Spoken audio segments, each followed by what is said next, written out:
Random numbers are a way of adding interactivity to a program. We can use a random number generator that will give us a value that's a double type between 0 and 1.0.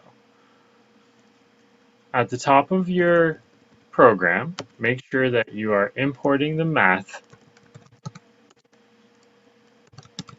library. So java.lang.math. And then we can use the random number generator inside our main block of code. So let's print out a number, random number, using our random number generator.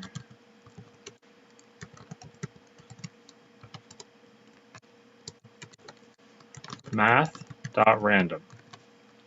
This will give me a random number that's between 0 and 1, inclusive, every time I call it. So if I run this program, my random number 0.11643, etc., which is a double type, will change each time I run it. So if I run it again, I get a different random number. It may be more often than not that you want a random number that's between specific values, such as a random number between 1 and 10. We can do this using the math.random number generator, but as part of an equation. So let's start with the low number that we're going to use. So if we want it to be between 1 and 10, start with a low number of 1, a high number of 10. Let's create a variable or declare a variable to store our random number inside.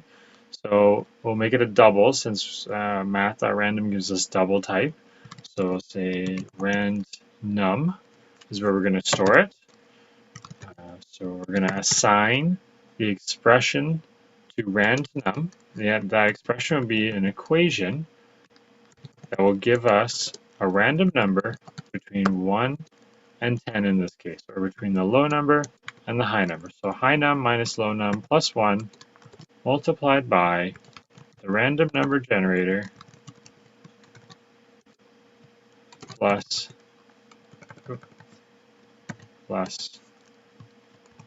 low num. Okay, make sure we're outputting the random number here. So remove this part, make it randnum. And this should give me a random number between 1 and 10. And there it is. So it includes 10, so that it's 10.14, etc., as a double number.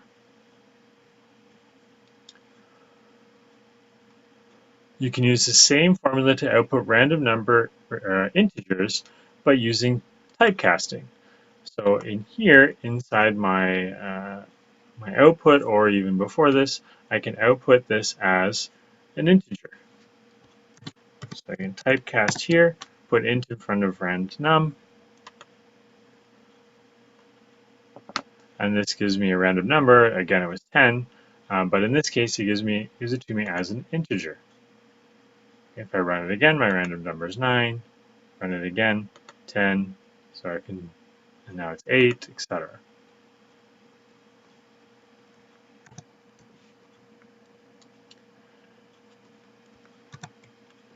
If instead I typecast where I have the equation, so here I put in typecast for int, and I set everything else inside brackets so that it's typecasting the final result of the overall expression. I can typecast as an int, but when it's output, since randnum is type double, it does add 0.0, but it still gives me that value without any extra numbers after the decimal. So you just have to be careful when you're using typecasting in this manner. I'm storing an integer here inside randnum, but since randnum is type double, it still includes the decimal after the fact when I output it. Inside the game engine, there's also a special command that you can use to output a random number between two values. This has already been set up for you so that it makes it easier to be able to output these random numbers. Now if I scroll down to the update section, this is where I'm going to put my output for the random value. So for now I'm just outputting it to the console.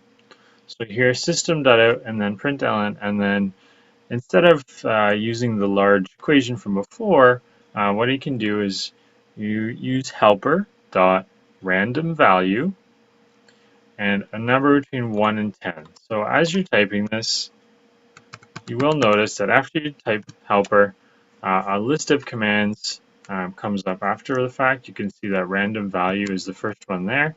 So if I do random value and then between two decimal numbers, I'm going to use in this case as 1 and 10. Okay, so that if I run this, it outputs to the console. And with the game engine, it repeats. So you can see here it's repeating over and over and over again, but it's always giving me a random number. You can also typecast the helper for a random value.